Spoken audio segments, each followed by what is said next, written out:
Eastman Kodak, the company that killed its own future. In 1975, a young Kodak engineer named Steve Sasson held up a toaster-sized device and showed his bosses the first digital photograph ever taken, and they told him to hide it.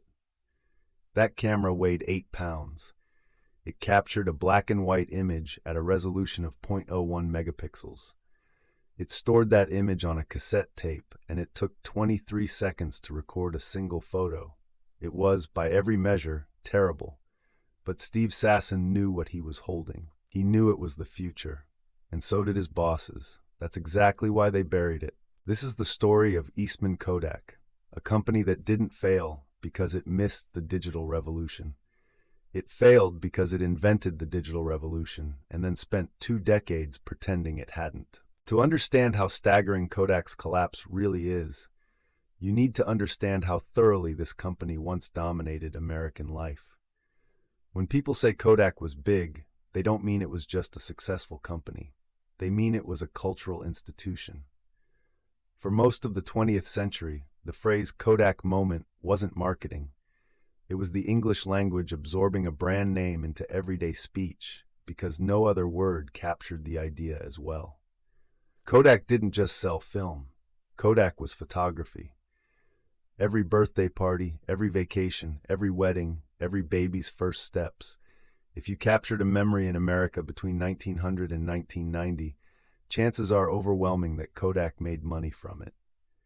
At its peak, Kodak controlled approximately 90% of the film market and 85% of the camera market in the United States.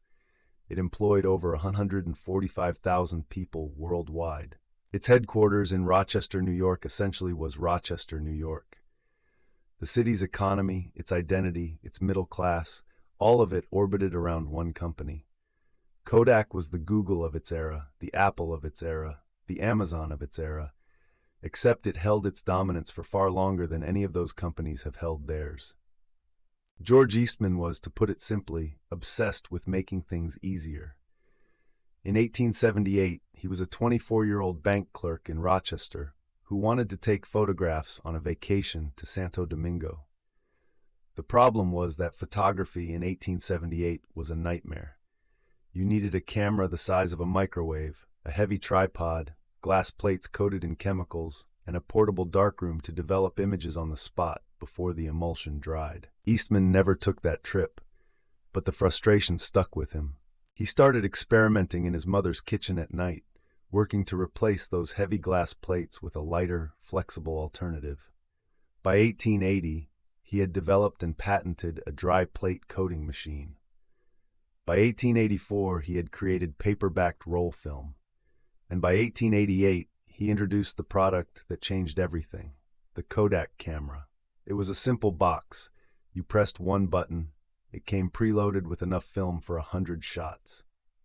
When you finished the roll, you mailed the entire camera back to Kodak. They developed the photos, reloaded the camera with fresh film, and sent everything back to you. The slogan was genius in its simplicity.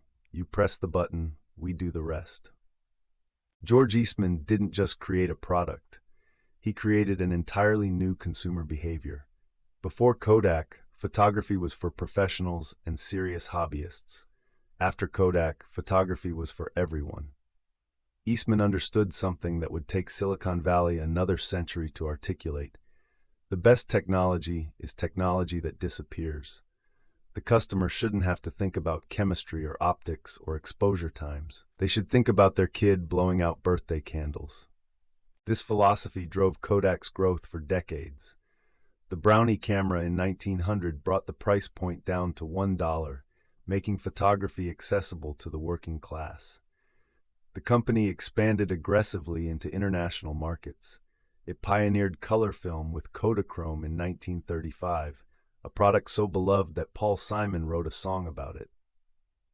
During World War II, Kodak was essential to the military effort, producing reconnaissance film and even participating in the Manhattan Project.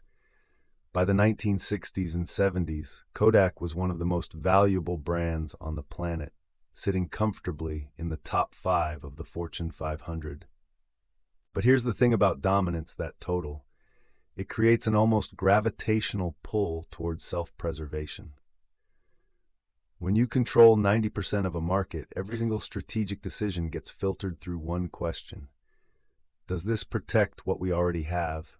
Which brings us back to Steve Sasson and that toaster-sized camera in 1975. Sasson was a 24-year-old electrical engineer, the same age George Eastman had been when he got frustrated with glass plates nearly a century earlier. His supervisor had given him a loose assignment. Experiment with this new thing called a charge-coupled device and see if it could capture an image. Sasson took that assignment and ran with it. He cobbled together a prototype using a CCD sensor, an analog-to-digital converter, and parts from other Kodak cameras. He took the first digital photograph in history, a low-resolution image of a lab technician. When he presented it to Kodak's executives, the response was not excitement. The response was fear. They asked him how long it would take before this technology could threaten film. Sasson estimated 15 to 20 years. Management essentially said, "Great, then we have time. Don't tell anyone about this." Now, it would be easy to paint this as simple stupidity, but that would be dishonest. Kodak's executives weren't stupid. They were rational actors trapped in the innovator's dilemma. Kodak's business model was one of the most profitable structures in corporate history. It was essentially the razor and blades model perfected. Sell cameras at thin margins, then make enormous recurring revenue on film, chemical processing, and printing paper. Every single roll of film sold generated revenue not once, but multiple times. When the customer bought the roll, when they paid for developing, when they ordered prints, when they ordered reprints. It was beautiful. It was a cash machine. Digital photography didn't just threaten to disrupt one product line. It threatened to vaporize the entire economic model. No film, no chemical processing, no prints. Every dollar Kodak invested in digital was a dollar spent building the weapon that would destroy its most profitable businesses. So they hesitated, and hesitated, and hesitated. But it wasn't as though Kodak did nothing. This is actually what makes the story so tragic.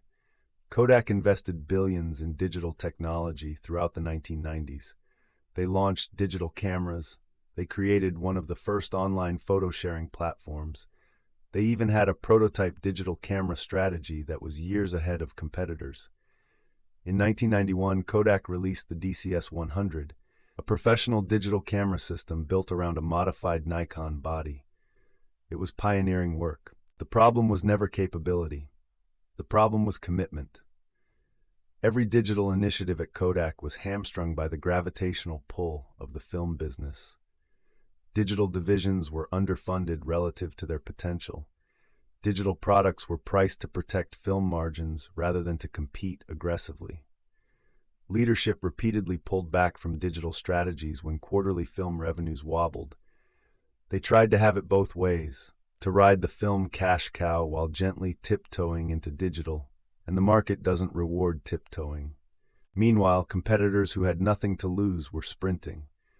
Sony, Canon, and eventually a whole ecosystem of electronics companies flooded the market with digital cameras that got better and cheaper every year.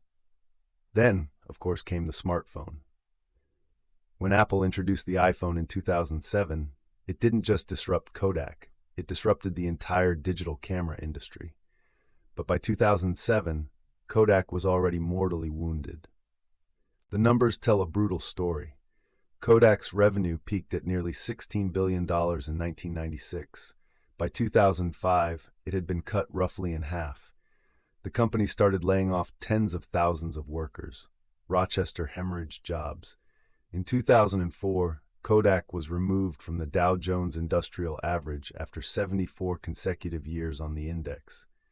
In January 2012, Eastman Kodak filed for Chapter 11 bankruptcy. A company that had once defined American innovation was now selling off its patent portfolio, including patents for the very digital technologies it had invented, just to stay alive. So what's the lesson here? Because there has to be one, right? A 130-year-old company doesn't implode without leaving behind something instructive.